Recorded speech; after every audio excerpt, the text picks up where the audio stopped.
Andre Henrique. 10,000 pine points. Don't spend it all in one place. God equals the square root of -1. Haha. 5,000 pine points to you. Scott Duke, the best name in the world. Reminds me of Duke Kaboom from Canada. Famous stunt devil. 1,000 pine points to you. And Jerome Robinson, you can just find the door and use it. Get out of here. I see Josh is here. Yeah, you're a loser here too, because you're 5th, but I won't pick on you. Let me know when you're ready to go. It's supposed to be 3 o'clock or in 17 minutes, so we'll just hang out here a little bit. I got something I can show while we wait.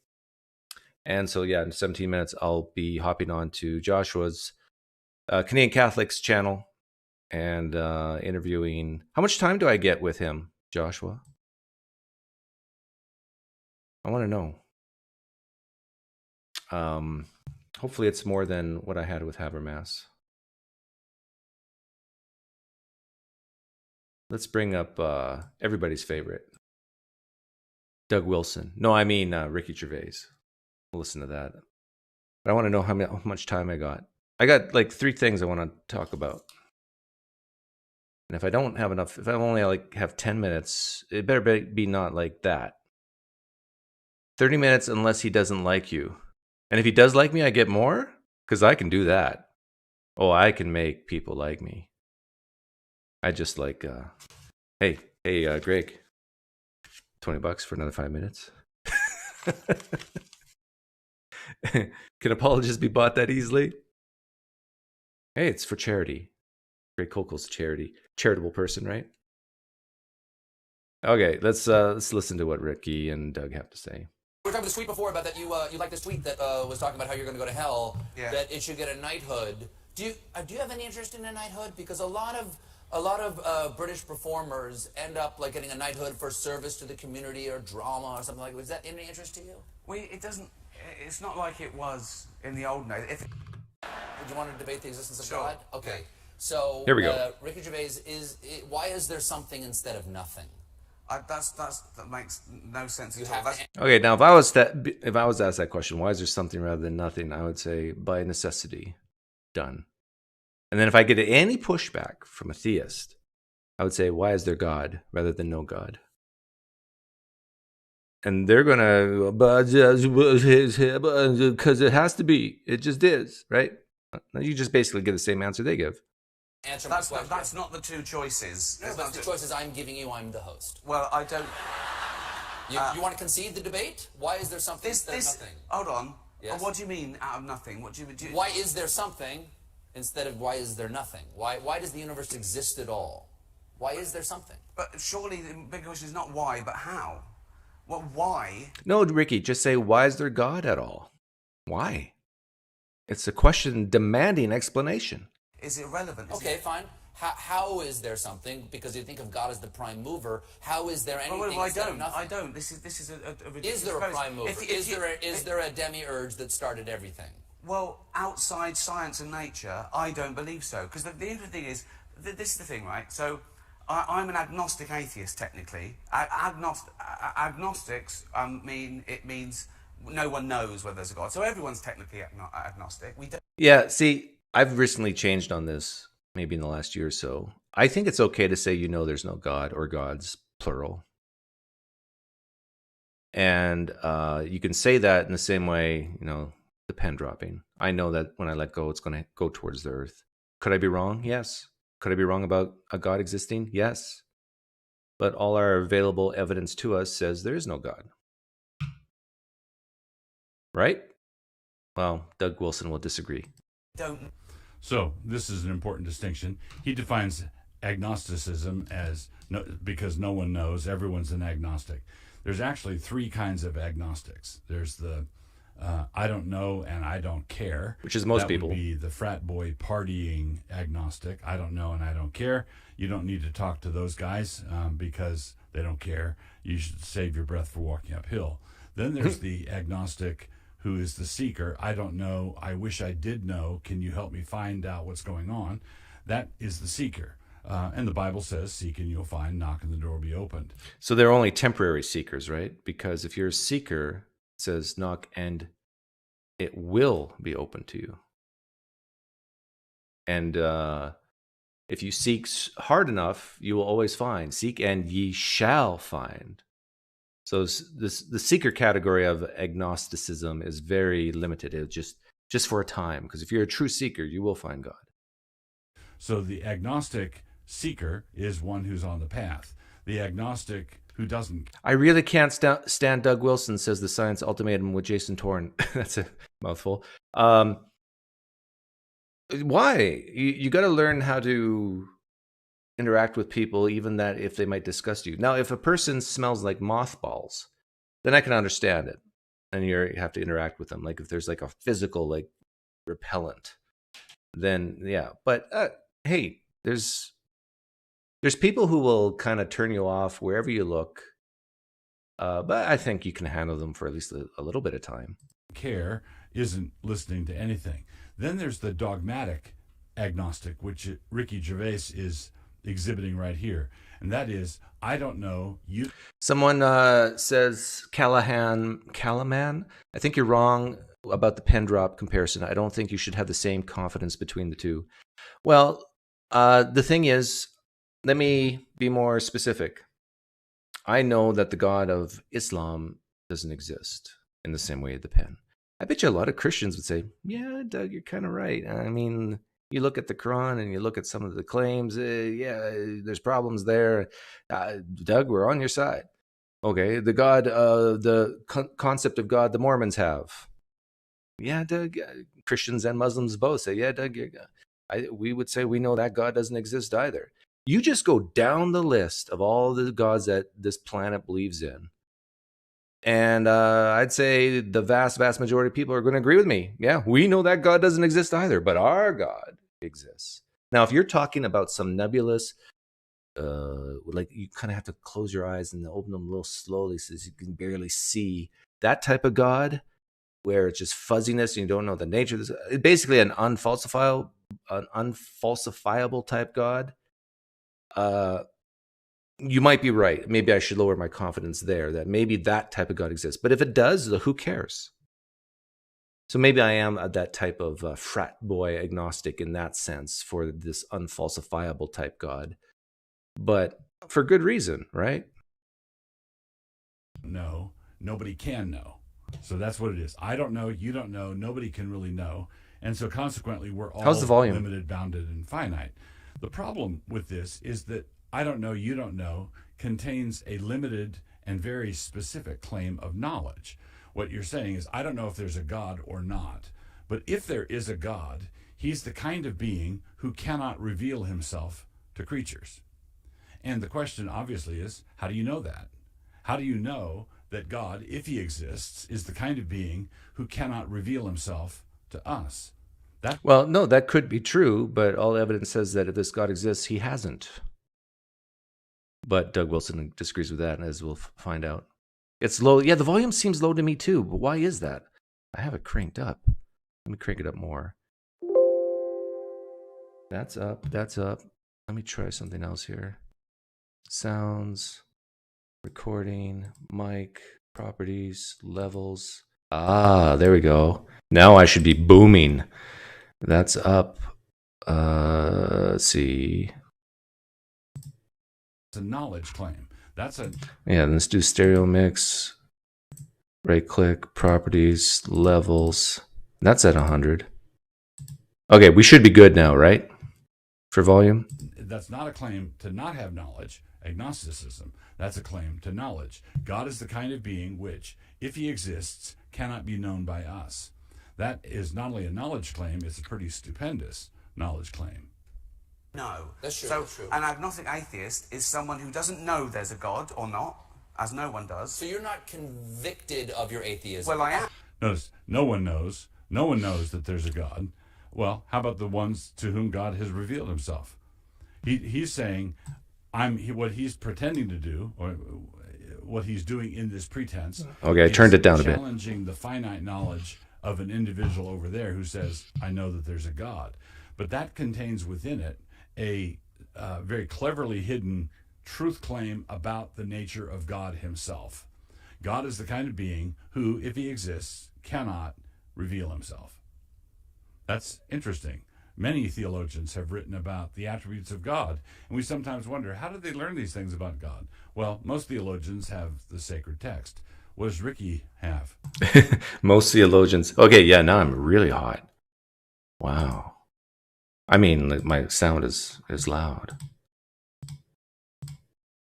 Yeah, I'm using Doug Wilson as a test, that's all. There, that should be good. 1, 2, 3 test. Yeah, that's better. How can we tell the difference between those who God has revealed himself and those who are charlatans?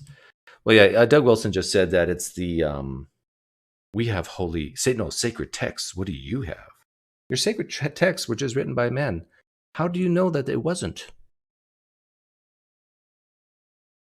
And then we get into prophecy and blah, blah, blah.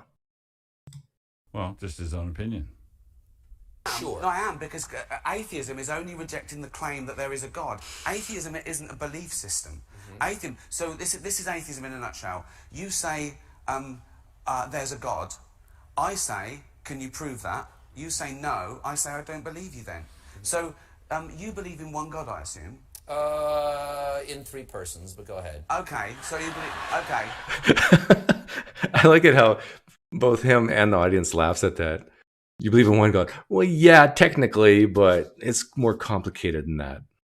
So, but there are about 3,000 to choose from that have been, people who believe in. I've done some reading, yeah. Okay, yeah. So basically, you believe in you deny one less God than I do. You don't believe in 2,999 gods, and I don't believe in just one more.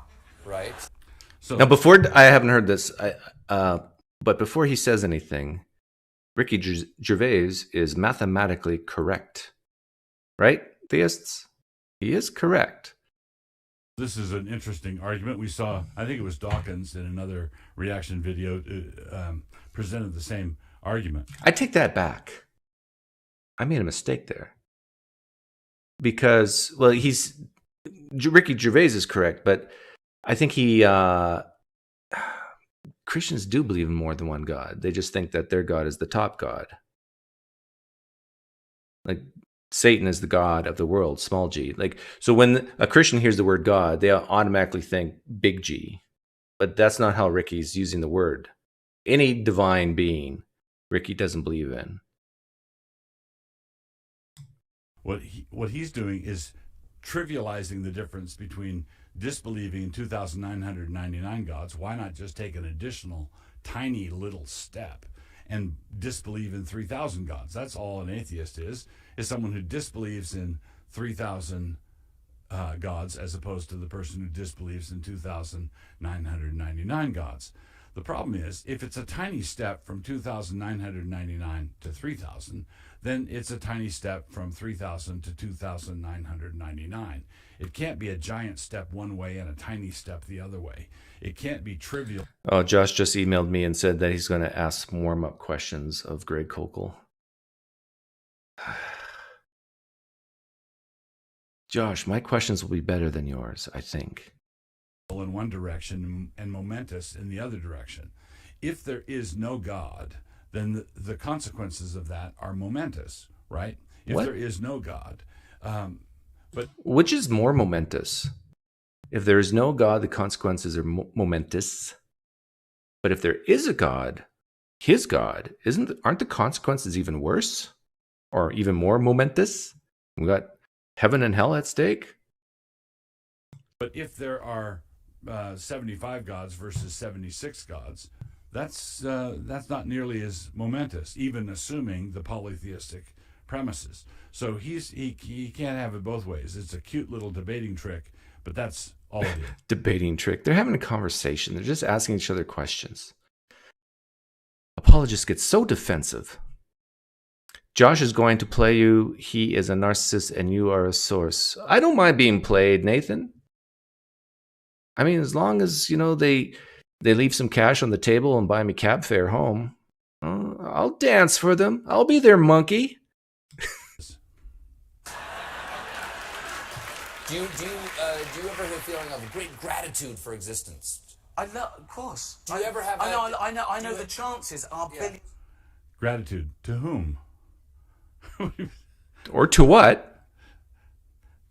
Do you ever feel feelings of gratitude? I have gratitude that I have a car and it works.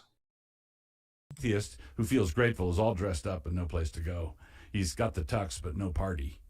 To one that I am on this planet as me and never will be again. And I know I can't convince you that there is a God, nor do I really want to convince you there's a God, but no. Why not? My experience, which is that I have a... Wait a minute. See, Stephen Colbert is a Catholic, and I'm quite sure he believes in eternal conscious torment. Why don't you want to convince Ricky Gervais? Strong desire to direct that gratitude toward something or someone. Of course. And that thing is God. We're mortal. We want to make sense of nature and science, and it's too unfathomable that everything in the universe was once crunched into something smaller than an atom. But you don't know that. Well, Stephen Colbert makes a good point. Yeah. Everything we see, the immensity of the universe, was once scrunched into something smaller than an atom. And then one day there was a problem, probably in the reactors, in the boiler room, and the thing blew up. And here we are. And he can't accept Christianity because he doesn't have enough faith. Hey, that's the opposite of Frank Turk. He can't accept Christianity because he doesn't have enough faith. And Frank Turk says, if I had a little more faith, I'd be an atheist. I'm confused. Just believing Stephen Hawking, and that's a matter of faith in his abilities. Yes. You don't know it yourself. You're accepting that because someone told you. Yeah, well, but science is constantly proved all the time. You see, if we take something like any fiction, in any holy book, in any other fiction, and destroyed it, okay, in 1,000 years' time, that wouldn't come back just as it was. Yes. Whereas if we took every science book, right, and every fact, and destroyed them all, in 1,000 years, they'd all be back. Yeah, here's the problem. This is manifestly false. If you took all the science books, if you were making this argument in 1800, after the birth of modern science, if you were making this argument in 1750, 1800, on my photo booth, so it's all. Let me just check. Oh, I better close that. See there, he would say all the science books, the phrenologists who analyze character by the bumps on the head, or Darwin who postulated that certain human races were what is Doug Wilson going on about here? Inferior on an evolutionary basis. Are those going to be back? Those are science texts. Are those going to be back? What he's doing is being amazingly provincial. He's saying all the science books with a copyright date between 2000. No, he's not saying that. He's saying that the stuff that we've learned about nature in the past, you can destroy and we'll relearn it. But if we if we wipe the brains of every theist or every Christian about Jesus would have to come back to Earth to restart it again, right? But we don't have to do that with nature. It's already here and it's always here. That's what Ricky was getting at. The year 2000 and the year 2025, those will all be back because those are the books that we honor and bow down to. But that's not, he's not going to, how many discredited scientific theories have there been?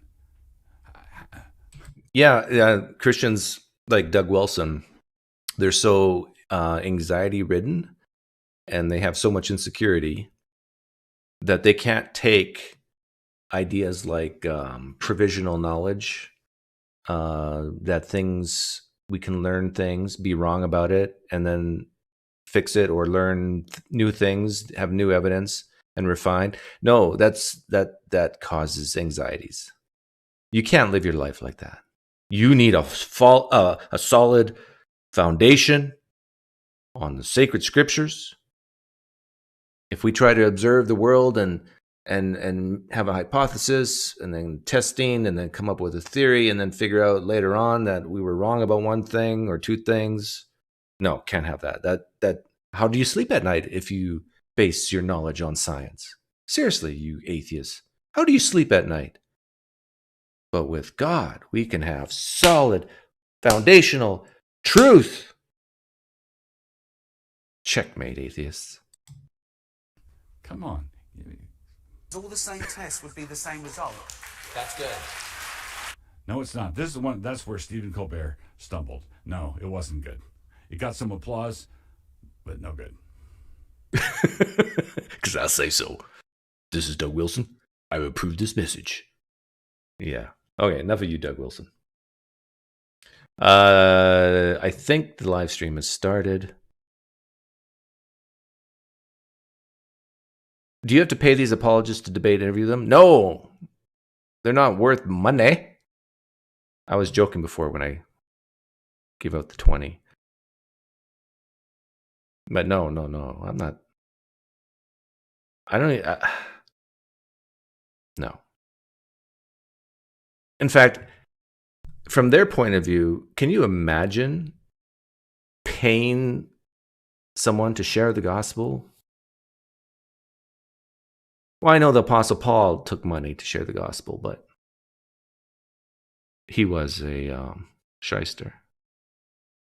I wonder if Greg will remember Doug. I guess that could be my first question, Nathan. You know who I am? Oh, I think he knows who I am. But we'll find out. See, now if I enter the StreamYard now, can I mute it?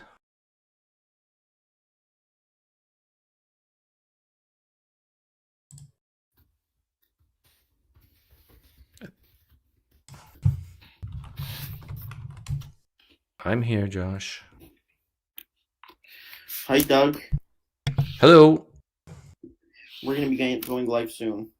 Okay. But, I mean, you're not going to be coming in. Like, I'm going to take, like, at least first 3 minutes, maybe. Oh, 3 minutes is fine. But last time you took, like, 10 or 15. Okay, I'll take, like, 3 minutes, I'll take 3 minutes for warm-up questions, and then we'll accept you. Okay, good enough. Do you want me to just be in the sideshow here? Oh, yeah, you can be here. If you're going to talk to him, I don't want to be a distraction, so just push me out, and then I'll come, and then bring me back in.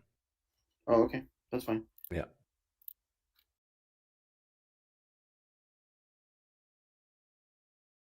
Whoa, when he pushed me out, he pushed me out. I hope he didn't accidentally block me or something.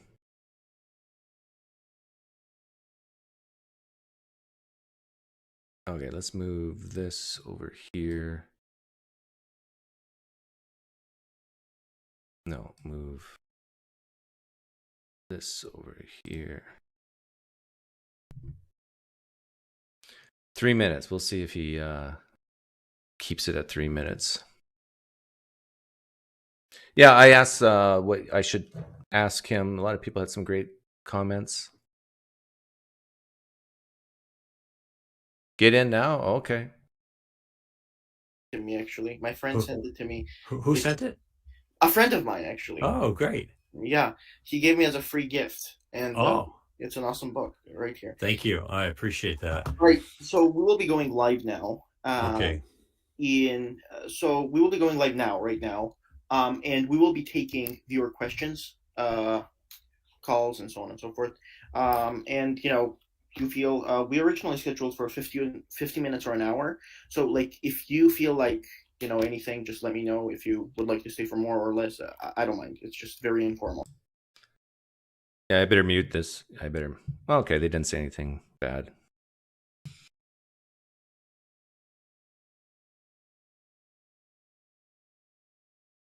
Vesna says, I don't trust the guy. Be careful, Doug. What? Vesna, what? What are they going to do? Kill me? Cue the book background. Hey, good idea. I know you guys can hear a little bit. I don't want you to necessarily hear this. But let me... Where's my books?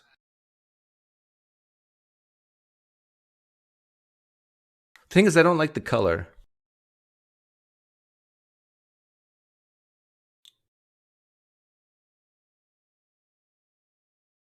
Oh, wow. Hang on. You have It is. I actually wrote an article called Tactics for Atheists in response to Peter Boghossian's book, Street Epistemology, which is made specifically to do the kind of thing that I'm doing with the tactics book, but from the other side. Now, their focus is quite narrow. Boghossian says to his people, this is pretty interesting. His people. He says to his disciples, do not argue for atheism. Thing that I'm doing with the tact. Secondly, he says, do not argue against theism. Rather ask questions. And the questions are aimed very, very specifically at the issue of faith. Because Boghossian is of the opinion that faith, by its very nature, is without evidential support.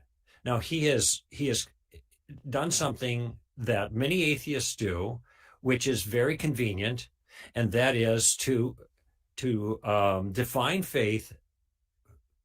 I want to be careful that I'm not unkind, but let me just say, in a way that suits their view, and then attack it. Now, there's a name for that. That's called a straw man. The problem with that approach, in one sense, is that there are a lot of Christians who agree that faith is something you exercise when you have no reasons. I got a call like that on my own radio show just recently, Joshua, and it was it. And I said, your question betrays a false understanding about biblical pistos. Yeah, all this is kind of irrelevant, because when a SE person's talking to a Christian, they ask them for their definition of faith. Yeah, I understand that Peter Boghossian in his book said faith is pretending to know things you don't know, which is not bad most of the time. But it's pistos, it's trust. I can go through the verses, Josh. You know them, all right? So this is a mischaracterization of faith. However, there are a lot of Christians that are vulnerable to this attack because they don't know better, and that's who he's after. Ooh, they don't know better. He teaches his guys to go and his disciples to go after Christians, not arguing with them, just asking questions. And then in asking questions that have to do with their unjustified faith, this is going to begin to shake them. And in fact, shake them it does. I've seen videos of those conversations with a very nice atheist and some what appeared to be stalwart Christians. They weren't going to give in. But as it turns out, one of these later makes a video back to the Boghossian crowd, says, thank you for showing. I think it's been 3 minutes already, right? Atheist, etc. So it got to him. Here's the redeemable aspect of that in terms of comparison. I mean, I have more to say if you want about this book and this approach, but what it demonstrates is the ability to use questions effectively to cause a person to get thinking about their convictions, even doubting their convictions, even if they are not at least initially showing that. No, I call that in the book, Tactics, I call that putting a stone in someone's shoe, but it works in both directions. We can do the same with them. So anyway, that's my quick response to Peter's book. I have it right back here behind me, and I've read the whole thing. And there is this piece at str.org called article I wrote. No more questions, for Josh. Atheists, if people want to see a more careful treatment of that. He's winding down. Wonderful. Yeah, so I'm going to ask one more question because I can tell that our callers. But one quick question we had was, how tall are you, basically? That's what was the question? How tall are you? Well, I used to be 6 feet tall. Now I'm 5'8". What? You shrunk that much? No, you can't shrink that much. I'm almost 72. As time goes on, you get smaller because those discs that extend your spine, they start to disappear. That's altitude loss, and so Awesome. So I'm 5'10" about right now. 5'10", yeah. People usually picture me shorter, or they've told me that, but that's not. You're quite tall. Yeah, awesome. All right, here is Doug. He's been a wonderful, wonderful fan of yours, and he has been one of leading fans of yours, and he is the head of PineCreek Ministries currently. Yes. Doug, go ahead. The floor is yours. What would you like to? Hi, Greg. Do you remember me? I'm not sure. Are you an atheist? Yes. Yeah. Oh, I think you're the one that we had a conversation on the show about 2 or 3 years ago. Carrots. Yeah, it was about carrots and sticks. Yeah, about carrots and sticks, and I asked you the poof or drown question. Remember that? Well, I remember the conversation. I don't remember everything that was said, but yeah, sure. Well, since you guys were talking about SE, I guess my first question to you is, do you think it's okay for a guy like me to ask questions of Christians as a goal to try to get them to doubt their faith? Of course. Okay, great. I have no trouble. You have your point of view, and you want to advance your point of view. Yep. And Christians have their point of view, and may the best idea win. That's my approach to this whole thing. I totally agree. Thank you. Then part of what I'm trying to do, Doug, is to help equip Christians who may be untutored in not only the footwork of these conversations, but even the content pertaining to these issues. And so this is what we do at Stand to Reason. We provide that content so that they aren't blindsided by, I think, an inappropriate challenge, or maybe an inaccurate challenge, or something like a straw man that I discussed earlier. Yeah. Well, I think with most SE practitioners, and I can't speak for everyone, but when I ask questions, I don't import a definition of, let's say, faith to anyone. I ask them, what's your definition of faith? But I think you're right, though, that a lot of Christians don't have a biblical answer to it. Yeah, well, that's interesting that you'd say that. If what you're suggesting is that a biblical answer is that their faith is understood to be an exercise of trust based on reasons, even if people don't have those reasons, there's certainly the support is in there. Now that Boghossian takes exception with that explicitly. Yeah. And he even says in his book, there'll be some apologists that say, well, faith is not a leap. It's really an act of trust based on evidence, but don't believe them. I mean, that's in the book. So it's refreshing to me to hear, Doug, that's not the direction you're going. Yeah, I do think if Boghossian was on the street and he approached a Christian, they start talking, I don't think he would actually say, by the way, your definition of faith is this. He would never do that, I don't think. I think he would say, so what is your definition of faith? He's a pretty smart guy. Yeah, of course. And by the way, I might tip my hat to him for bailing out over there at Portland State because of some crazy things that are going on. And he's made common cause with another Christian apologist, I think, regarding and debating and going around the country talking about the terrible indoctrination that's going on from the left on certain things, and I think that's great. I think you and I are aligned on that. So even though we disagree on God, the issue of God, I do see some followers of some theories as being very dangerous and bad for society. Yeah, there was a very famous abortionist that was an atheist who ended up changing his mind based on the merits of the issue as he saw it, and became pro-life, even though he was still an atheist. He has since become Bernard Nathanson. I think he's dead now, but he then became eventually a Christian, but I think a Roman Catholic Christian. But the point I'm making is many pro-lifers are happy to make common cause with him on the issue that they were both concerned with and they shared convictions on. Okay. This is I'm not sure if I agree with you or not, but on the issue of street epistemology, I hear what you're saying, that sometimes a guy like me can talk to, let's just call it an immature Christian, and they might not really know what they should know. Mm-hmm. But I do think it also works the other way around. Like when a Christian talks to an agnostic or an atheist about the deeper things of life, and they haven't really thought through these things, or let's say they just got divorced or bankrupt or lost a family member and they're hurting, I do think it works that way too, where a Christian can actually use that, dare I say, desperation to lead them to Christ.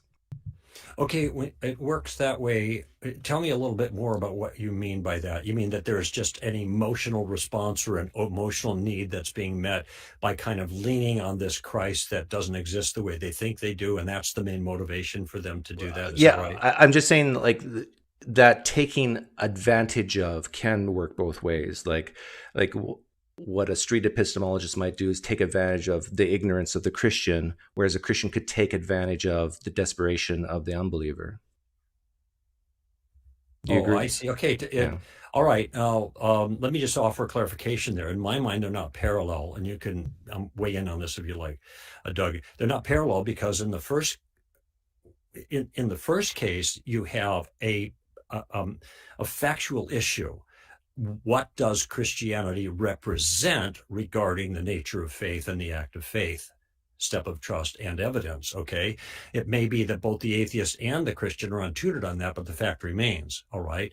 If a Christian is appealing, though, to an atheist during a difficult time, it is consistent with their worldview to say there is a God, even if they don't have evidences that they're offering. There is a God who cares about what's going on in your life right now. Okay. Right. Now that may be a disputed fact, but that strikes me as given the Christian worldview, the Christian believes that it's a totally appropriate thing to say. Well, it's not taking advantage illicitly, it seems to me. It's speaking to a genuine human need based on what they understand to be a sound response to it. Well, what I mean by taking advantage of is like, I've been doing this for a long time, and I'm a pattern seeker. I see patterns, and the patterns I've noticed is between the ages of 18 and 22, you'll find a lot of people who, let's say, came from a Christian background, but kind of rejected it. And then between 18 and 22, they go through a period where either guilt sets in or some type of major event happens in their life, which is all normal because they're finding out who they are, sure, and they're becoming adults and so forth. And then they hit it like maybe a desperation moment where I got to change my life. I got to turn this around. Mm-hmm. And then they meet a Christian and they talk. And before they even ask questions like, well, why should I believe Jesus was God? Why do you believe there's a heaven and hell? Before they even look at the evidence, they are desperate to accept help. And that's all I'm saying is that there's a danger that we as humans, and I think it works for everyone, we as humans, that mode of desperation causes us to make bad decisions. We don't even have to think about Christianity. Okay, I have a question about that then, Doug, because and if I'm presuming something mistaken about your own view, we've talked a bit in the past, obviously, but on the phone, on the air, actually twice on the air that I know of. Once when you were a guest for a whole hour, and we did the whole thing with your team, with your own tribe, so to speak. Tribe. But one of the things that I've raised and got kind of harassed by another internet atheist regarding has to do with transcendent meaning and purpose. And his response was, we don't need transcendent meaning and purpose as long as we have meaning and purpose that's adequate for our own lives. It's the classic existential move. Okay, with me so far? Meaning is what we make for ourselves. It's not out there. It's what we decide for ourselves, which, okay, I get that. All right. Is that no, that has nothing to do with what I just said. I'm going to speak to it. I'm going to I make an application. Okay.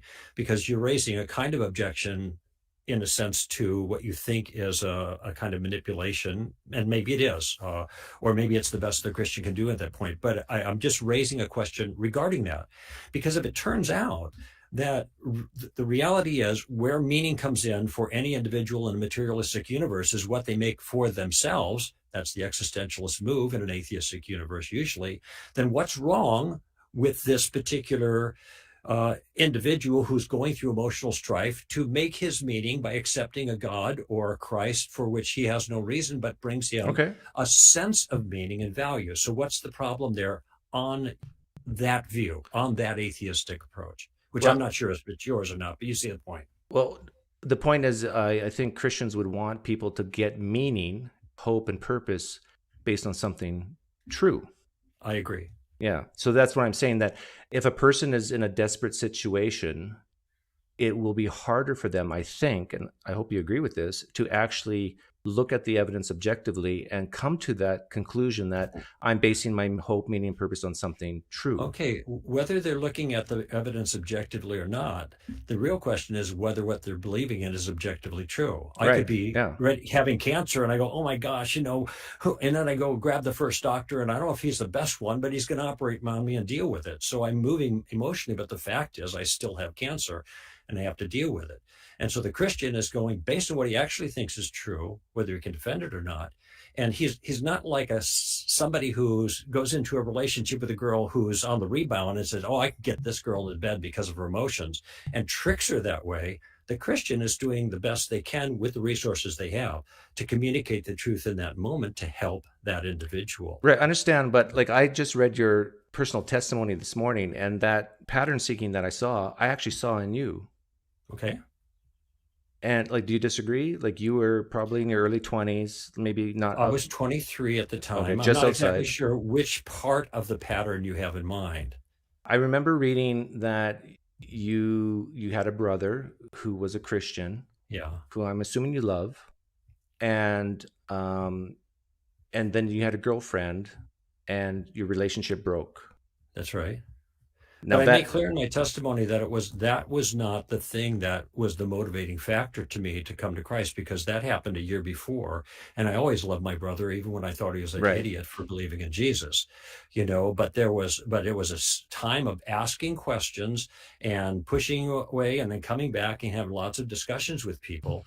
There were no apologetics proper that were part of my life. But in responding and hearing from people and weighing the evidence such as I had, I came to the conclusion that it was actually true. Like, did you ask, like, you came from a Catholic background, did you ask your brother why he believes hell and heaven exist?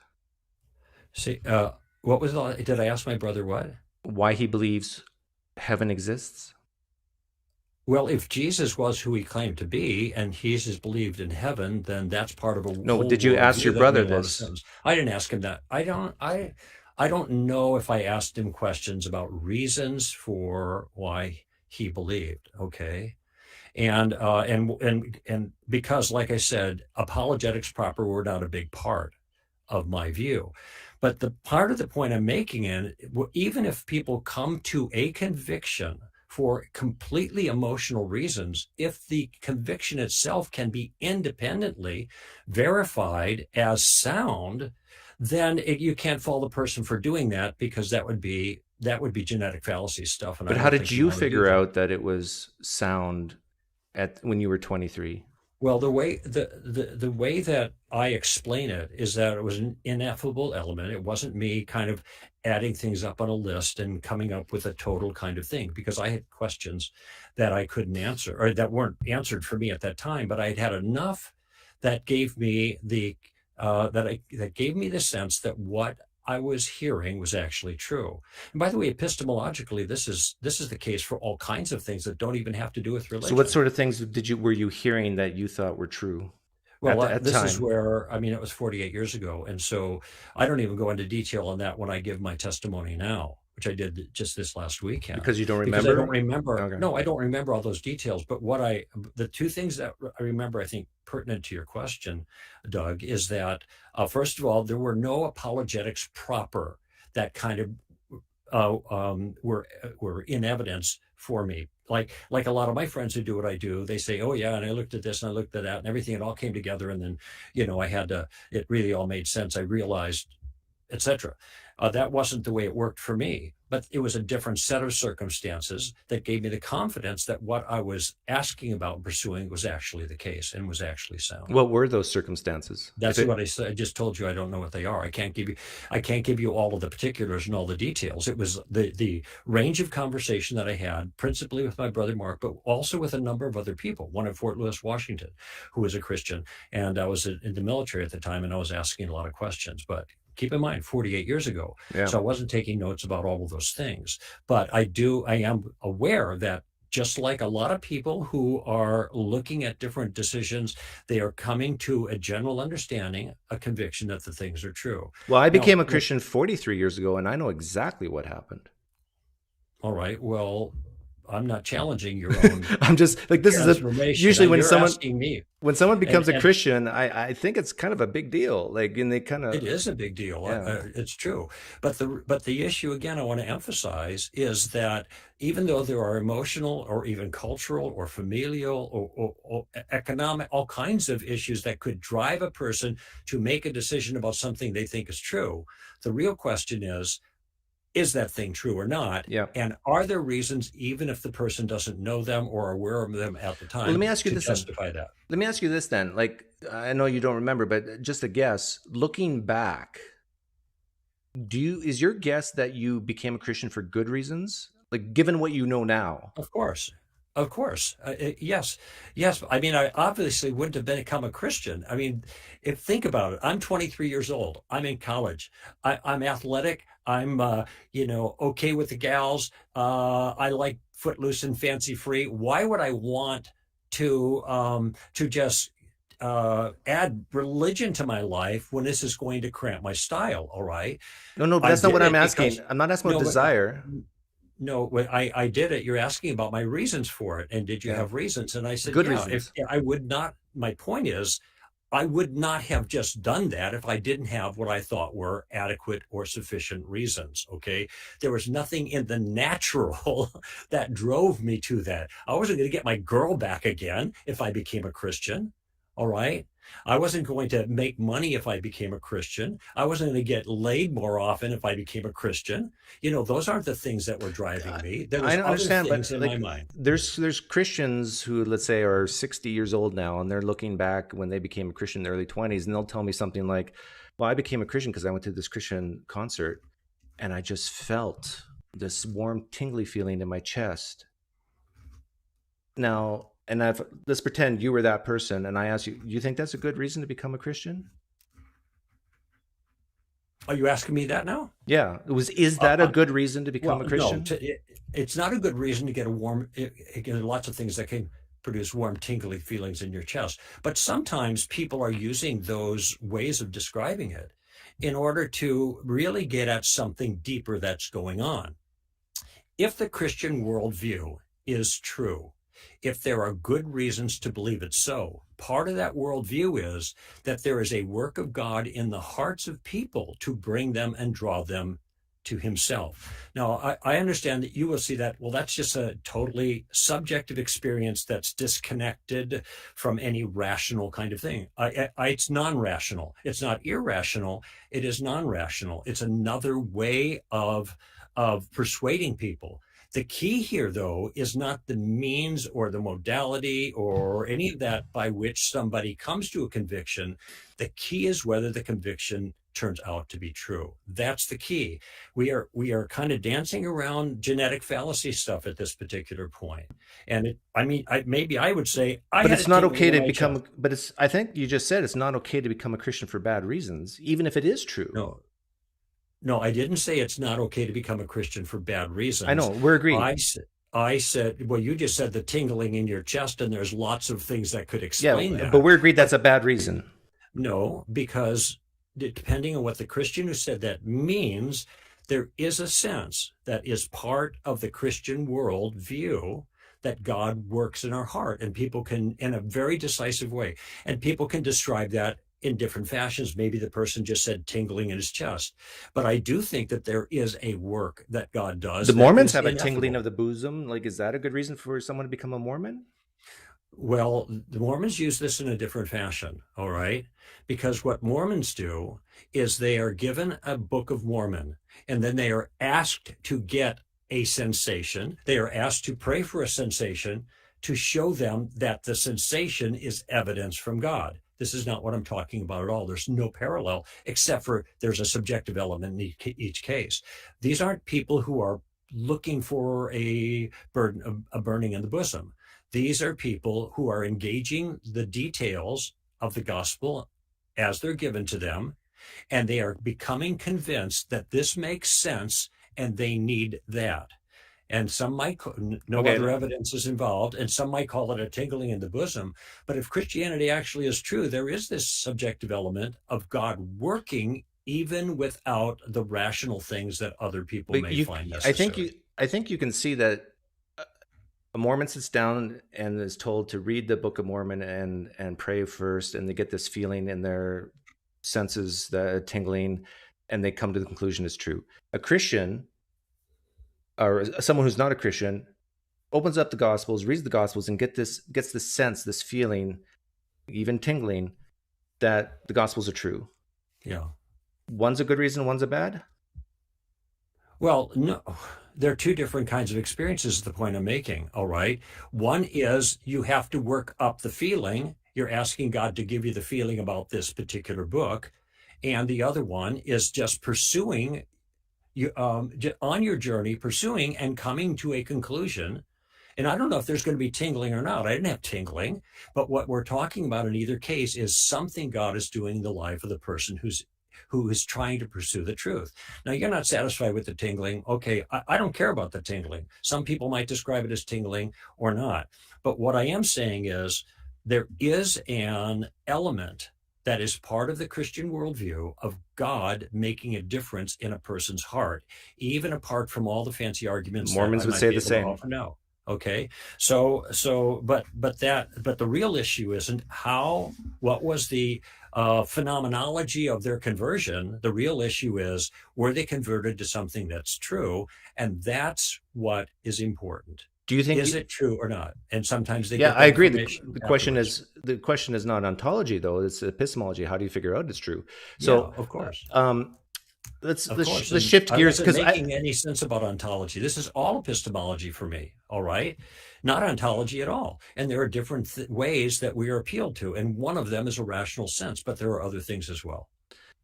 Let's switch gears a little bit, because I'm getting a sensus divinitatis right now that you're a Calvinist. Is that true?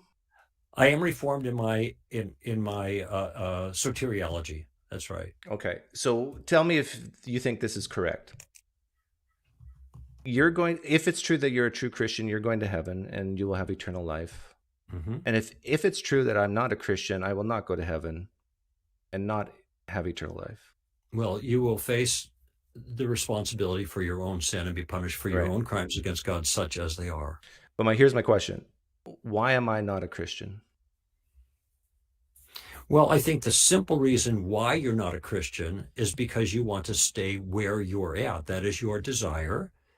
And so you are not, you're happy and satisfied to reject God for whatever reasons that you can offer. And maybe you think the reasons are consistent.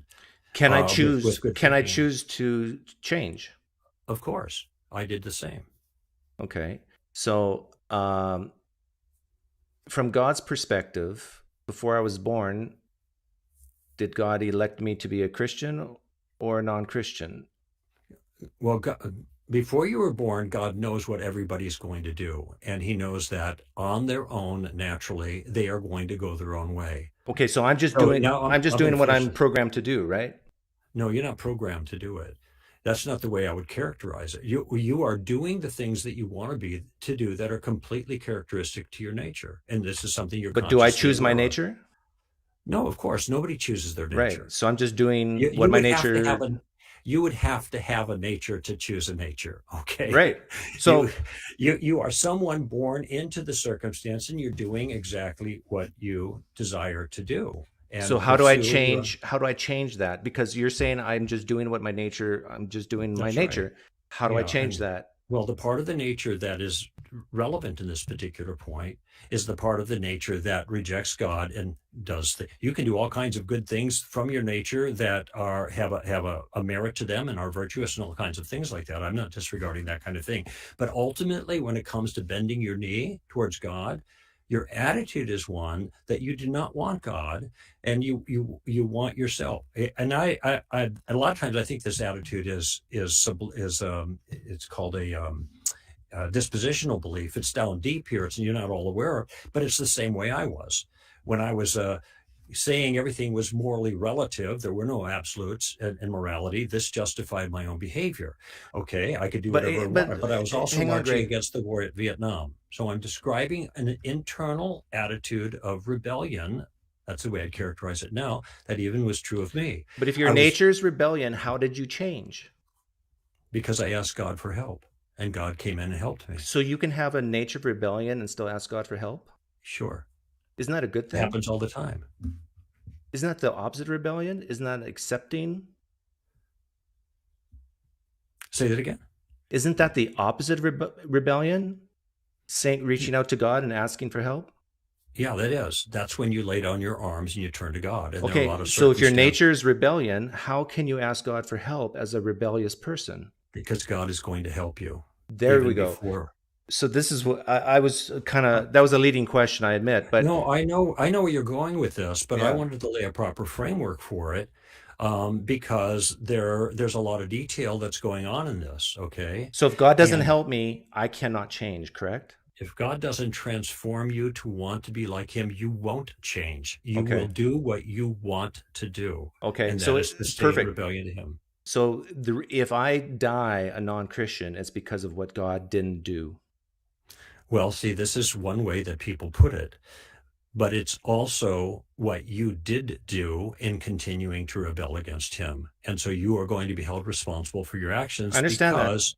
All right. So but my question is, if I don't receive eternal life, it's because of what God didn't do. Because God did not decide to bring forgiveness to you in your situation, but to let you go and continue in your rebellion. But the move here is to make it look like it's God's fault. The fact is, everybody is lost, and God is saving some. All right. Right. But he's not saving all. Some, I don't know. I don't know. I can't answer that for you, Doug, because I'm not God. All right. And I think it's a fair question. Hold on just a minute. I forgot to turn my phone off here. But this is like, let's be real here for a second. I'm being very real. I know, but why this bothers you? Okay? Well, no. Well, my question. Let me ask this: does this bother you? It does trouble me at different times. Okay. I appreciate that. But there's lots of things about the true world that trouble me, and there would be a lot more things that would trouble me if I were an atheist, because a lot fewer things would make sense for me. All right.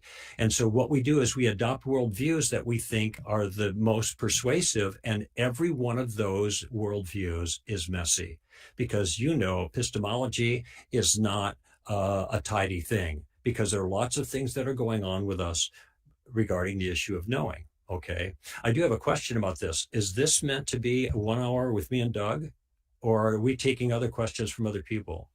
We are. No, we will be taking more questions, but are you done with Doug? You don't want to engage with more? No, well, I'm not. So far, it's been half the show, actually more than half the show. So if this is what you want, you're the boss. This was my last question as far as like this topic. I still have a couple follow-up questions just to hammer it home.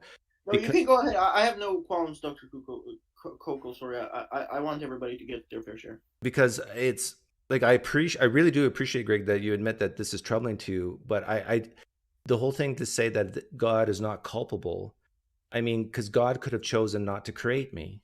He could have done that too, but I don't understand why he is culpable. Look at it. I have 2 girls, right? If I create 2 children, that doesn't, even though I know of a certainty that they're going to do things that are wrong, how does that make me culpable for their actions? Just because I know it's going to happen. Let me ask you this. If your girls... Wait, I asked a question first. And now how does it make... I know it's going to happen. I'll tell you how. Circumstances. So how does that make me culpable because I'm the parent? I'll tell you. If you know the future with 100% certainty, and you know your girls are going to live forever in eternal conscious torment, you are a bad person and culpable for bringing them into the world. Well, it presumes that they are being tormented for not a good reason. If they are being punished for things that they did wrong, then that's a different matter. No. We're talking before they're even born. I know. You know that they're going to suffer for eternal conscious torment, and you still choose to bring them into the world. Yes, but you are a bad person if you do that. Okay, but you also know that what they are going to do is going to justify the punishment. Okay. Now, on an atheistic worldview, I'm confused about this, and the reason is when we had this conversation on my own show before, Doug. Now we're going to get into morality, but I really want to stick to this question. This question is morality. What you just said is God is evil if that's the way it is. No, I didn't say evil. So this is okay. Well, you use some kind of moral term, essentially the same. That's a bad God or something to that. He is morally culpable. Okay, that's all morality. Okay, he is culpable for it. That's all morality. Greg, do you agree that if you knew before your girls were born that they would suffer, that you could have chosen not to have them?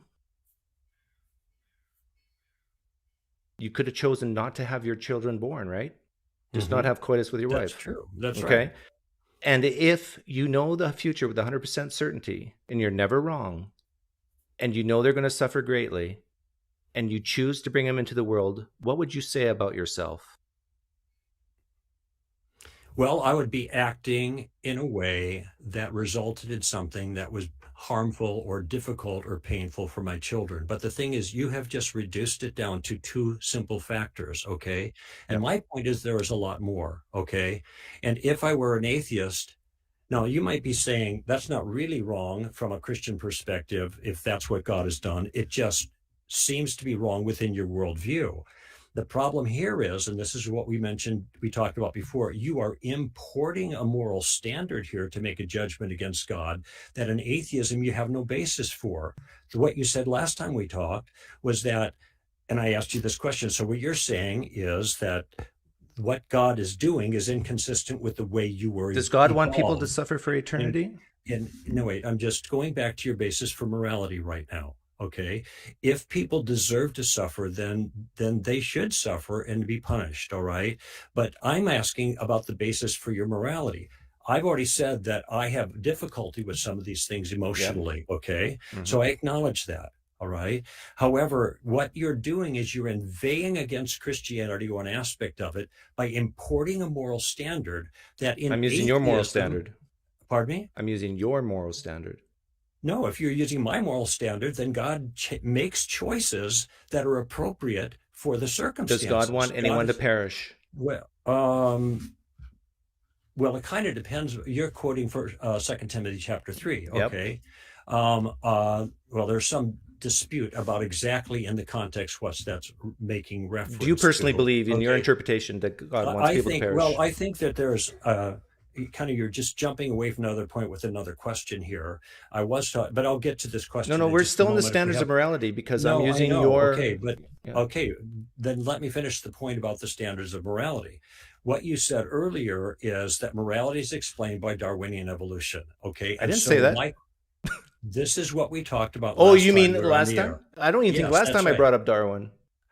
Huh? Not even last time I didn't bring up Darwin. Because I'd asked you. I know exactly the question and the answer because I thought about it many times since then. And if you want to dispute that or disagree with it now, you're fine. But I asked about the nature of morality, and you said this is something that Darwinism explains. And I said, so then what you're saying is God is acting in a way that's inconsistent with your morality. With your evolution, pardon me. And you said yes. Okay, get it. Now I got it. All right. But the same thing is happening now. On the one hand, you're either using your standard, which is a subjective standard based on evolution to judge God, or you're using the Christian standard. And if you're using the Christian standard, which you just pointed out, then Christians don't draw the conclusion that God is bad because he doesn't elect everybody, or at least a lot of them don't. They draw the conclusion that God has a sufficient moral reason for doing what he does, even if we don't always understand it. So on my view, depends on what type of Christian, though. Like there's non-Calvinist Christians who are listening to this. I'm sure that Joshua would disagree on some points, but whether you're Calvinist, that would be Reformed. I'm not strictly speaking a Calvinist, but whether you're Reformed or Arminian, in both cases, the omniscience of God is still in place, and that God is creating people that he knows are going to persist in rebellion against him and are going to be in hell, as you pointed out. That's true for Joshua as the Roman Catholic. That's true for me as a Reformed guy. And it's pretty much true for everybody who believes in the omniscience of God. So this isn't a problem just for people like me who are Reformed in our soteriology. All right. So, Doug, do you have any more, or should we take other calls? Well, I don't think we're going to agree with this. I do think that Greg would, maybe not himself, but would admit that he's at least in some way culpable for bringing his children into the world knowing that they are going to suffer greatly. And he might just say, well, that's just a risk I'm willing to take. But when we're talking about God... I actually don't think he's culpable, Doug. I don't. But are you culpable, if given my hypothetical? Well, yeah, this is the problem with hypotheticals, because there's only when you give a hypothetical, you get to define the particulars, all right? But the particulars you define are not the full particulars. The hypothetical doesn't apply to God's situation, so the parallel isn't complete. Well, let's worry about God later. For you, would you be culpable if you knew, let's say even not 100%, but 99%, that your daughter would go through her whole life in pain and suffering and then die at, let's say, at the age 10, and you chose to bring her into the world anyway? No, but I'm going to give you a response from the perspective of a Christian worldview, okay? And see, like the parallel doesn't work because I'm not omniscient, all right? If I were God and were omniscient, then I would know a whole bunch of other things that are factors into this question that I don't know now. And that's why I think that the attempt to create a parallel here isn't. Well, you're assuming culpable means bad in a bad way. I'm saying just responsible. Means that worthy. No, it means worthy of blame is what culpable means, not merely responsible. If I take this pencil and I drop it like that, okay, I'm responsible fair enough for dropping it, but fair I'm not worthy of blame. But let's use the word responsible. Is God responsible for the pain and suffering that people experience in hell? There might be a way in which you could use that word to describe it. Okay, but what I want to be careful of is not making statements that I don't think are actually applicable to God in the way at least I mean that. God makes his own choices. He is responsible for his choices. The consequences are a result of his choices. But just because he's making choices that we don't like does not mean that those choices are not morally defensible from God's perspective. Well, that's the issue. Yeah, but you're still left with God's responsible for every person in hell. Well, in a very qualified sense. And that's the concern that I have right here in our conversation. And that's why I'm reluctant to just simply toss it out. And then someone could say, Greg Koukl says God's responsible. God knows everything, okay? And he does things according to the broad purposes that he has, all right? He is not trying to send people to hell. He is not trying to create people so he can fry them. I don't think that's the purpose and the enterprise. But what I am saying is when you make a parallel with humans and God, you're already in a problematic circumstance because there are so many other factors. Yeah. See, I disagree with, I feel like you're contradicting yourself, because when you say God's not sending people to hell, well, the way people get to heaven is through what God does. You said that earlier. Okay, yes. Here's the way I would explain that, and I suspect it won't make a lot of difference, all right? Some guy's driving his car like a crazy guy and then gets in a wreck. That guy's responsible for his wreck. Another guy, and a cop sees him, goes by and doesn't stop him, okay? Maybe that's not the best parallel, but what I'm trying to think of is somebody who is just doing what they want to do and experience the consequence. And another person is doing what they want to do and somebody stops them to prevent them from the consequence, okay? That's a favor that's done to that second person. The first person got what was coming to him, the consequence of his own actions. And this is why I don't think that there's a moral parity between this kind of circumstance and God. God rescues people that otherwise he knows would be going to a point of what percentage of the world? I have no idea. I can't. Do you think it's more than 50% or less? I have no way to assess that. And part of it is when you say percentage of the world, are you talking about the body politic right now, how many people from the beginning to now, or the end of world history, and you look at the whole amount? Like, wide is the path to destruction, narrows the gate. Doesn't that verse kind of imply that only few are saved? It suggests it, but I don't know if that's the way it's automatically going to work out. And certainly the narrow path, and many people at that time were taking the broad path to destruction, and Jesus was warning them against that. But I don't know in the final analysis, when all the calculus works out, what the numbers are going to look like. I'm not even going to venture that. But what I do have confidence is that God is good. All right? That doesn't mean anything. That just means God is God. That doesn't mean, no, that's not true. Okay, what does good mean? I think, okay, if you want to press me on this one, I think goodness is a primitive, and we know it when we see it, and we have a sense of it. And this is why all of us can perceive goodness and be aware of it, all right? I'm not, I don't have the view that a thing is good simply because God declares it, and he can declare all kinds of bizarre things as good as a function of his power, okay? That's not my view about God. Maybe there's some people that way, but very few that I know. Well, how do you define good? Sorry, Josh, I know you want me to leave. I didn't define good. I think we can recognize good. We recognize good when we see it. When you watch somebody do something virtuous, you see that and you say that's good. You don't say that fulfills a definition I have. Because if the definition you have is helping other people and they're doing virtuous things by helping other people, the same question could be asked of helping other people. What makes that good? All right.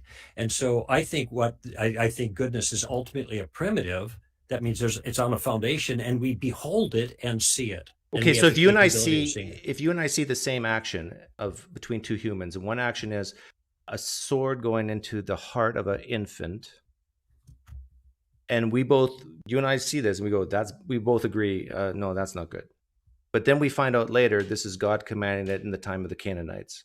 Then it becomes good, right?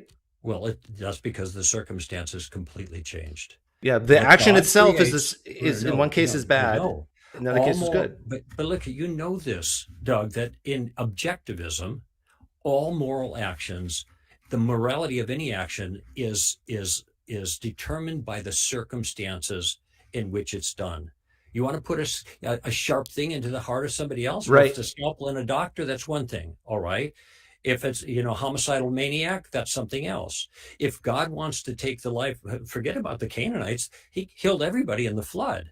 Right. But so how do you recognize good? How do you recognize good then? Because you got to know the mind of God, whether he sanctioned it or not. No. Well, sometimes how do you recognize? If we cannot recognize good, then there is no such thing, because it cannot be defined. Name any heinous thing, and I could say, but God wanted this to happen. He sanctioned it. He commanded it. So therefore, any heinous thing you say now becomes good. No, what we are talking about is what is the definition of good. And what I'm saying is that goodness is a primitive that we behold. Okay, now we have a sense of what goodness actually turns out to be. Now there's the grounding problem of what could possibly make that actually good. That's another conversation. We've had this in the past. Okay, without God, I don't think you're going to make anything good and anything bad. All right. But when you have people in positions of authority, the rules of goodness apply differently to them than it does to others. All right. If God makes everything, he is capable legitimately of destroying everything. That's within his proper purview. By the way, it's interesting when people argue against capital punishment. Here's what they often say. It's not right for people to play God. Now, I don't think that argument goes through against capital punishment, but it's interesting what it reveals. It reveals that there are some prerogatives that God seems to have that human beings don't have, and human beings shouldn't be killing people, which means God does have a prerogative to take life if he chooses. And I think that's a standard intuition we have, which is why we say those kinds of things. But I think part of that helps define the circumstances we're talking about. Okay, well, thanks for your time. I know Josh wants other questions to come in. Doug, I didn't expect you to be on the show, but it's kind of a treat. Oh, Josh didn't tell you? No, Josh, I got blindsided here, but naughty. Sneaky guy. Okay. I'm sorry, I apologize. Yeah, okay, yeah. It's easier to get forgiveness than permission, right? I know how that works. Hey, okay. Doug, all the best to you. All the best to you. Again. Yeah, take care. All right, bye. All right, we have...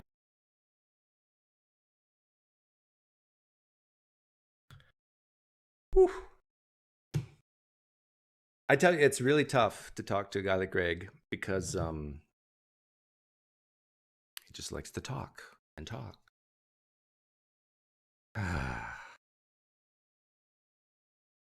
Yeah, that's going to be an interesting conversation for other Christians to review. And you can review it with my blessing. I'm sure Josh doesn't mind either.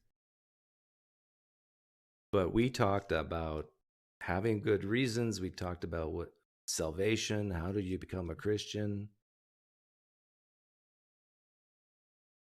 Why I'm not a Christian, why he is ultimately because God did him a favor and not me. And at least he admitted that God's responsible for every person in hell. Now he would say for good reason. Hey, thank you. How probable is that? And there was another donation. Thank you. While I was talking to Greg, ask if all we have to do is accept Jesus as our Savior in spite of committing murder. No, I can't ask now. Did we hit 500 viewers? Wow, pretty good. Pretty good. Greg wanted to get out of that after the first topic. Yeah, because he said, am I talking to Doug the whole time here? Oh, and Josh didn't even tell Greg that I was coming.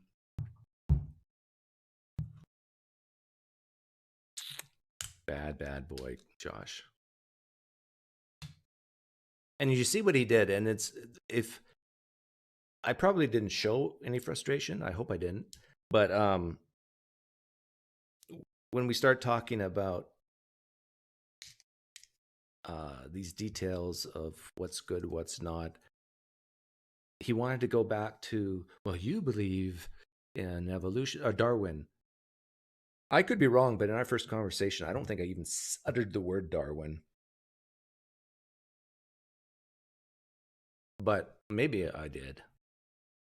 We'd have to go back and look at the tape. Doug is going to get so many good clips out of this.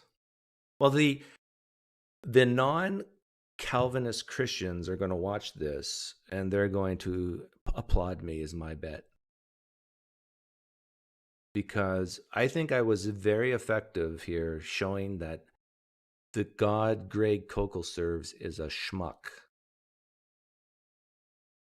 And when I asked him about what percentage of the human population has received the favor of God, in other words, get eternal life, I have no idea. I mean, read your own scriptures, man.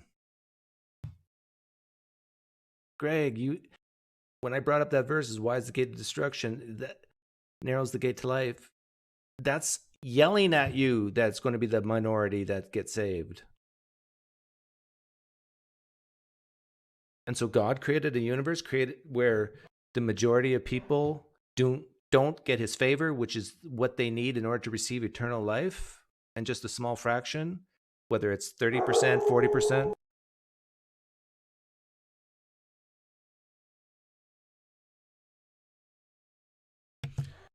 Koukl talked himself off a cliff. Well, I knew exactly what questions to ask that he doesn't want to talk about, I don't think. Oh, yeah, that whole thing about his own personal testimony. And I asked him, do you think you became a Christian for good reasons? Did you hear what he said? He said, I could be wrong, and I'll have to rewatch this, but I think he basically says it doesn't matter if I had good or bad reasons because it's true.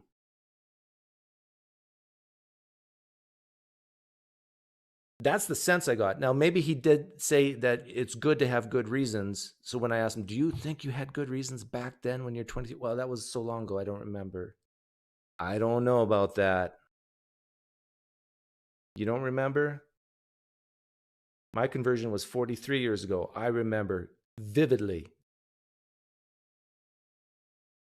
I should have had his testimony up.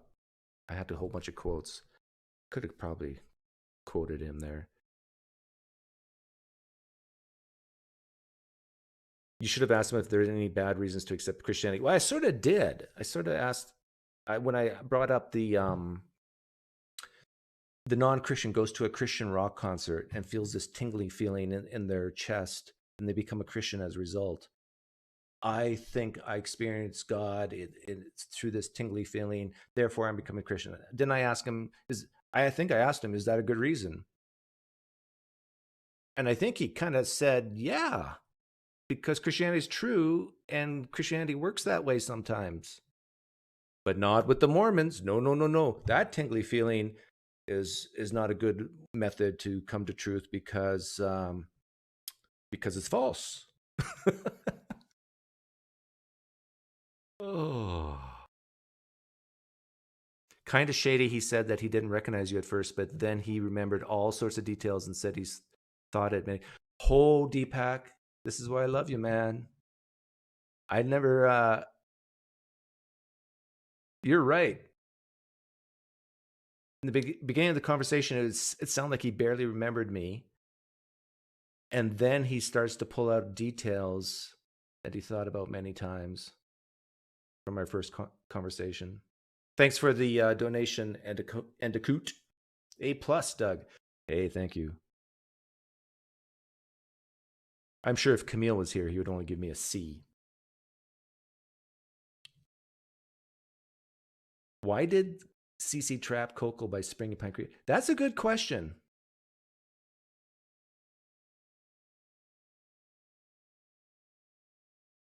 That's a very good question why Josh did that.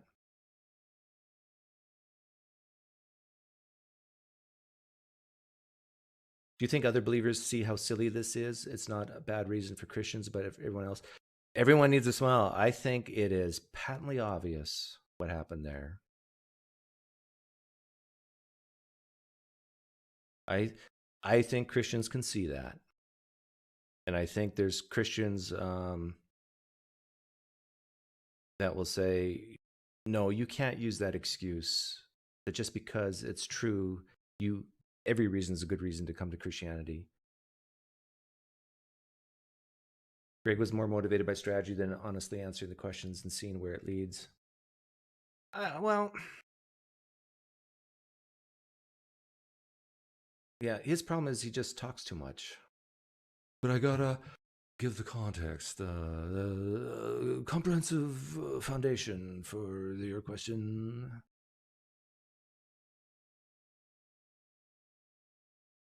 Nathan's here. I think he's a mod.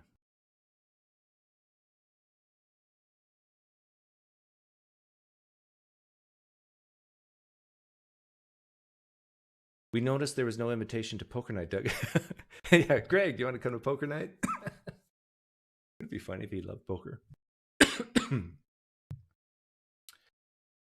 Scott Stell says he said he has thought a lot about one of your questions from a previous conversation.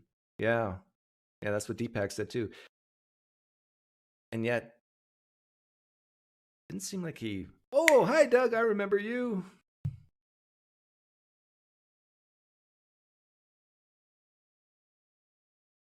Habermas, now Koukl. Yeah, William Lane Craig is next.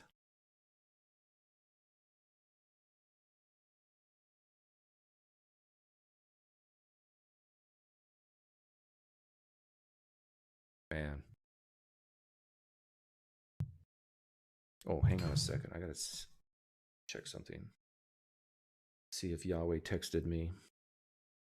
He usually texts me after talking to, yeah. He said, great job, Doug. Calvinism is false.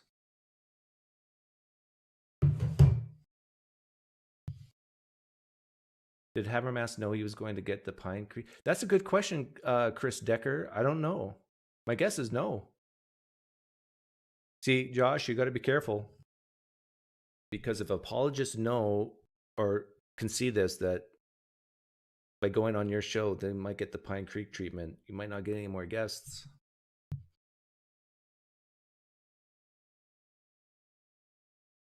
No, I purposely didn't want to put the bookshelf on. I'm a humble guy. I don't want to show off my books.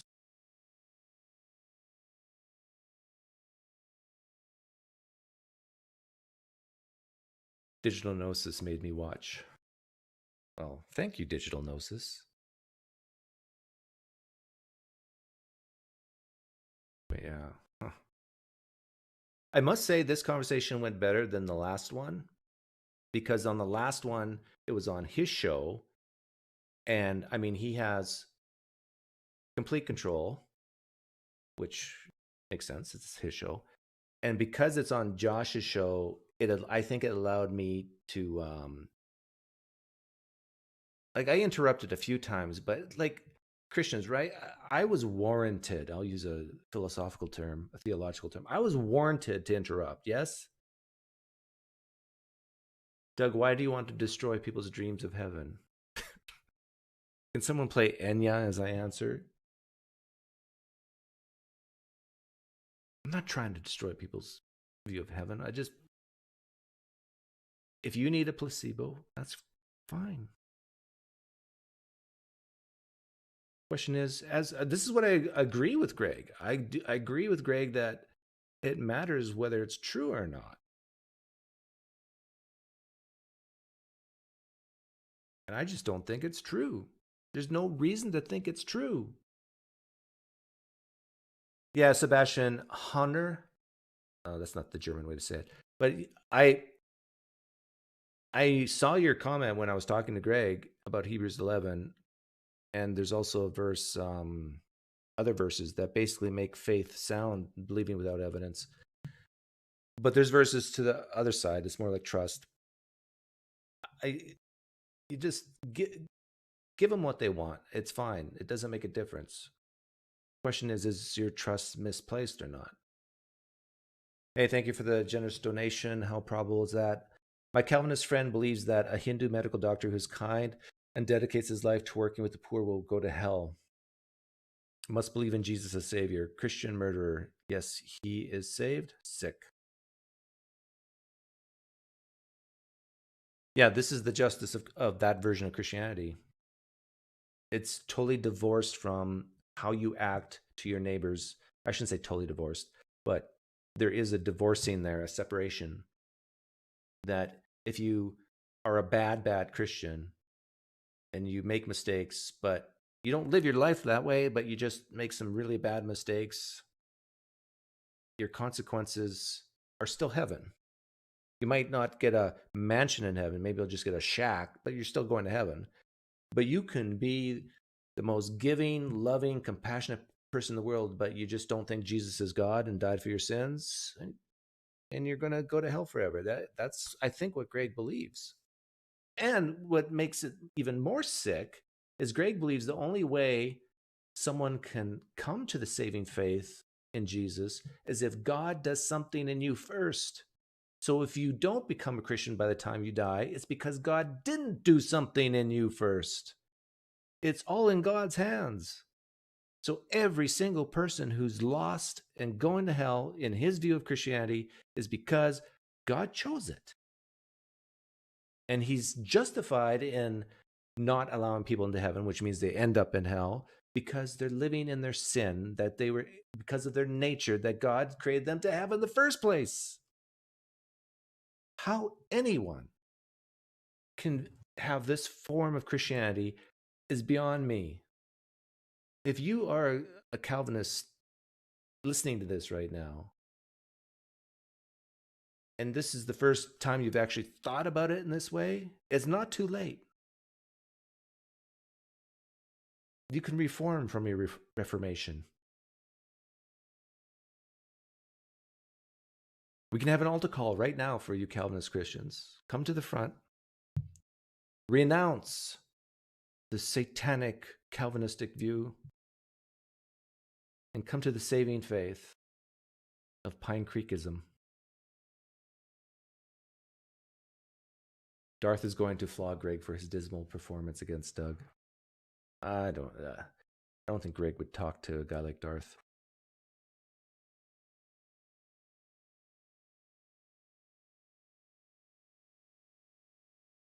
Yeah, play Just As I Am. Oh, Billy Graham, right?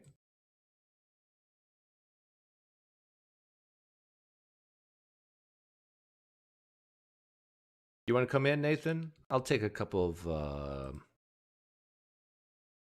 calls. I don't want to stay. I don't want to go too long, but Nathan, Deepak.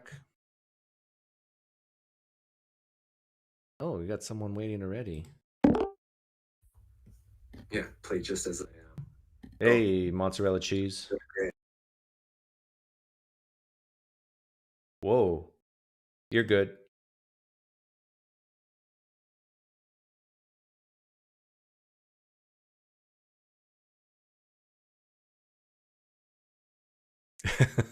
Yeah, it is.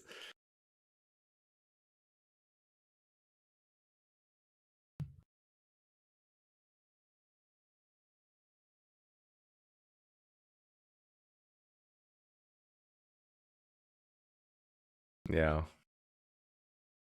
I don't think he's going to get any more apologists coming on.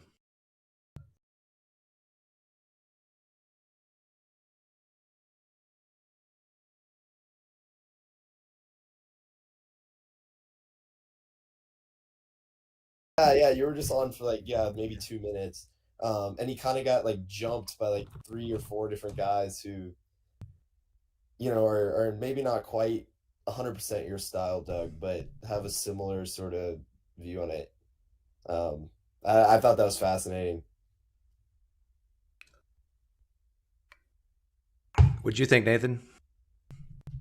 I think you did really well, to be honest. Like, I don't think he will have come across from a Christian perspective as defending, the faith, making silly atheist PineCreek, who doesn't engage with the philosophy, look stupid, which is kind of, what the philosophers are supposed to do, is use all the academic terms and stuff to stop someone like you from causing doubts. And I don't think that he really did a good job of that in that interaction from a Christian perspective.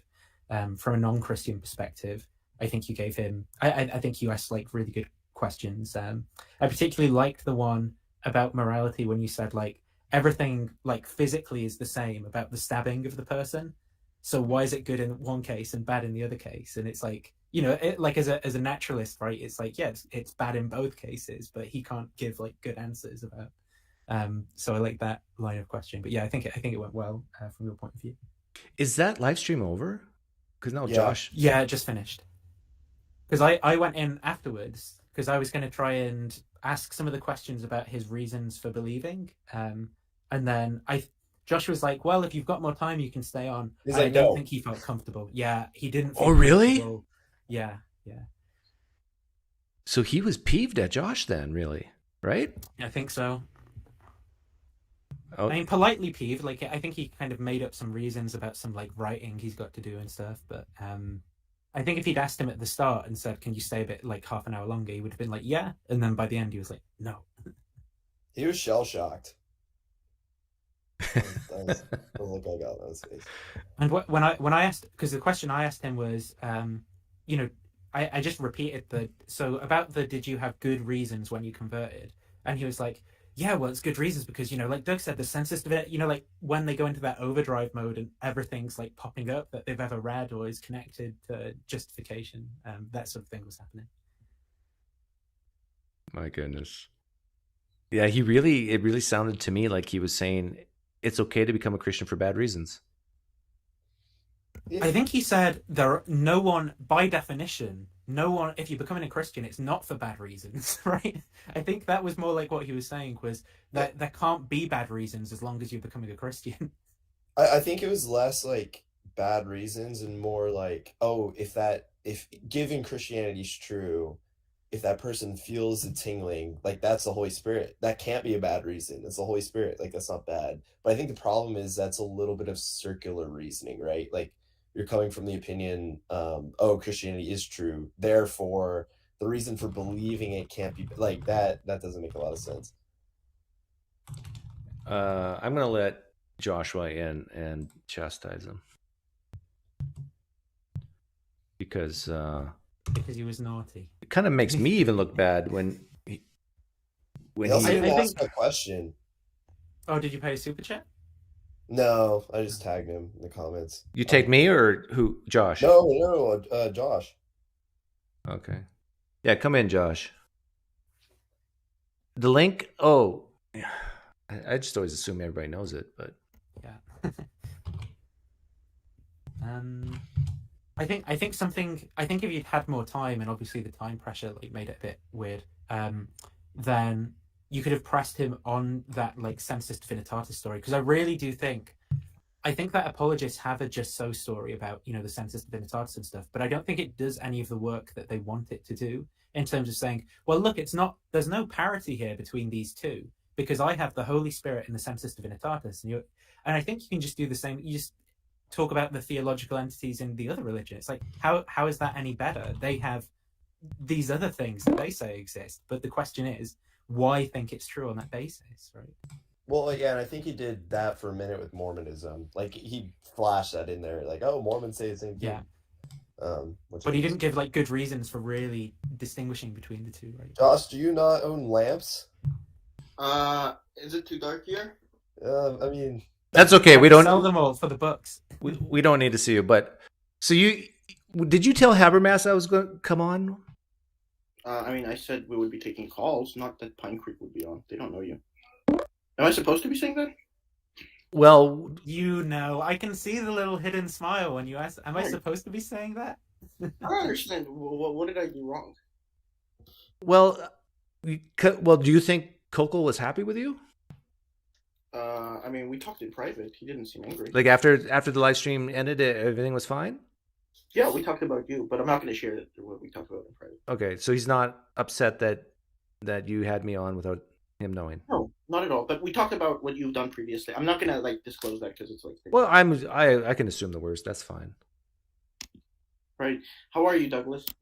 Good. I thought I had a good time. Really? Yeah. What did you think? Because you're not a Calvinist, and you probably disagree with him on I'm many not a things. Calvinist, but I'm closer to Calvinism than many people think. I don't know why your live stream is somehow making me dark. Let me turn on my lights. So I do think that the disagreement between Calvinists and non-Calvinists is unsubstantial. When it comes to like predestination and stuff, I think those things are overrated, to be honest. I disagree with some Calvinists on other issues, but I think the limited atonement thing is confused. Everybody believes in a form of limited atonement, whether they agree or not. So I don't know about that. Okay. How do you think it went overall? But you got your cheeks got clapped pretty much. I mean, you lost. Okay. Right. I mean, every funny turn of phrase. I mean, every point you made, my cheeks got. What'd you say? Clapped? His cheeks got clapped, like his. Doug, his it's when your cheeks? grandma like comes up to you and it's like, "Oh, sweetie," oh, like that. This. Oh, okay. How am I going to continue on in my YouTube channel, Josh, after this dreaded performance? I mean, all your performances are bad, with apologies. But I mean, don't take that personally. I really don't. Now you got to compliment me quick before I cry. You're very funny. I think you make me. There you go. Like sometimes, like I was sitting there and holding my laugh because I was remembering your Mormon minimal facts. So I'm gonna like compliment you on that.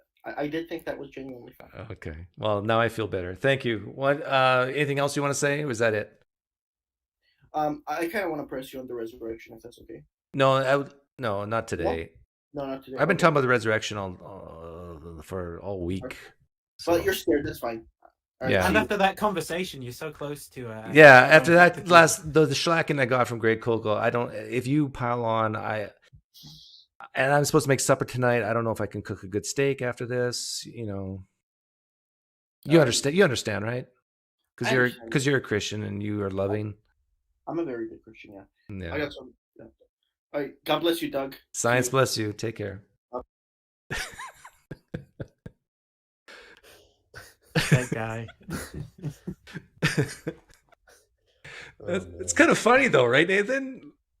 Yeah, like I don't even know what to say sometimes. It's just so strange and bizarre, but yeah, it's. So you didn't tell Habermas? What? No. Yeah, I think that was a lie about the what happened afterwards thing as well. It was really bad though, but I won't tell you what. Like that's the classic. I mean that one's been around since the first year of primary school, that move. So Nathan, did Koukl leave the live stream before Josh shut it down? I'm not sure because for me, as soon as the stream ended, it ended for me. So that could mean he closed the room and everyone dropped out. It could mean he kicked me specifically and all the other guests and stayed on with Koukl. So I don't know. Interesting. That's weird. He didn't. I thought your thing with Habermas was marketed as you versus Habermas, like. Well, he had my picture and Greg Koukl's marketed for the audience. But I guess you could blame Koukl for not actually going to his page and seeing that. No, that's not Koukl's fault. Like if you're getting told, hey, I mean, people have a responsibility to do a bit of research, I think, if they're going to be public figures and stuff. But I guess with a lot of these guys, if someone is nefarious enough to word an email in the wrong way. Look, I'm a Catholic student who's interested in philosophy of religion, and I would love to question your big philosophy brain on philosophy questions. You're not going to... The red flags aren't going to be there to kind of... do an investigation or anything, I think. And I suspect that might be what's going on. But. David Friskin, whenever a stream ends, you will not see it on the homepage right away until it finishes processing. But if you have that link, you can still go to it. But if you want to watch the whole thing, you can just do it on my channel. Just hit the rewind button. So anyhow, I'm going to go make some steak. I really think that Greg Koukl's friends are going to watch this and not, deep in their heart of hearts, not be impressed. I just wonder with Greg. I just wonder who else is going to talk to you now. Well, I'm the type of guy who gets decimated in debates. They should want to talk to me.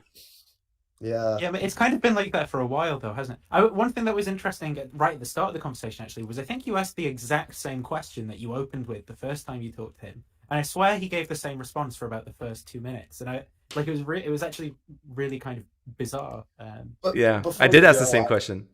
I had a quick question about like the evolution thing. He's like, "Oh, I know you grounded this in evolution." That confused me. Oh, and he's a young earther as well. At the end, it came out. What did you say? He doesn't believe in evolution either. It came out at the end as well. Oh, I didn't catch that. After I left? Yeah, after you left, he said that in response to a question. But I should have done a speed round with him. Yeah, I think I might have mentioned evolution the first time we talked, but I definitely didn't. I don't think I never used the term Darwinism.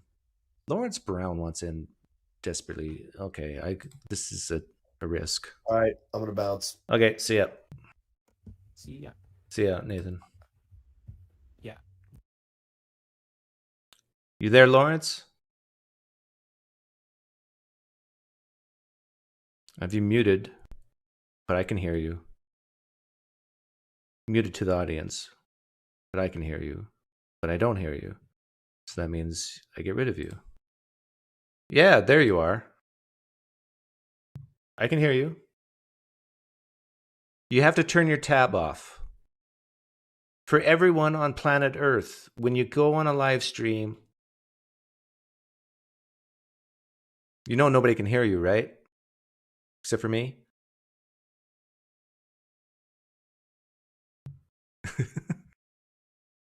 Okay.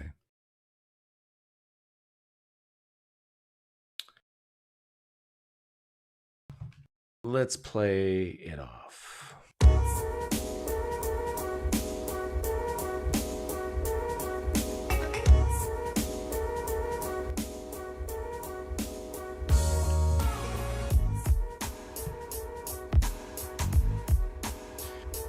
Yeah, I do think Greg Koukl is a nice guy. He just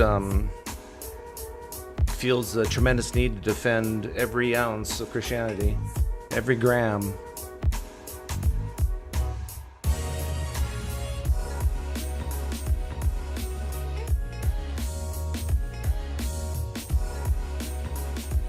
At least Todd Friel's funny and has a great voice. He has that radio voice.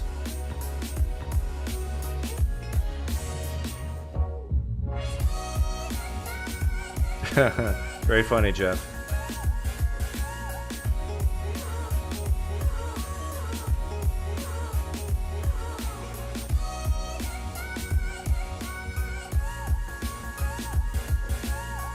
I wonder if his brother is still Catholic. Good question. No, his brother was a Christian. They came from a Catholic background. His brother turned to Christianity. They were nominal Catholics. His brother became a Christian. And he's a pastor. I think he's still a Christian. Hey, my ancestor donated. How can Christians not admit that they wouldn't have kids if they were 100% certain that they would face ECT? Good question. Great question. But thanks for the generous donation. Did he plug his books before speaking of PineCreek?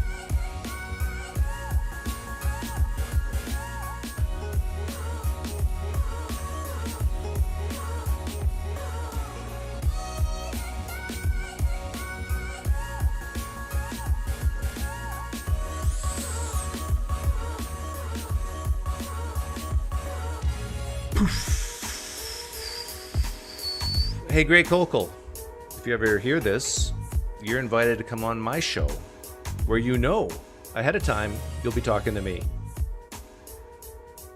It'll be fun. Take care, guys.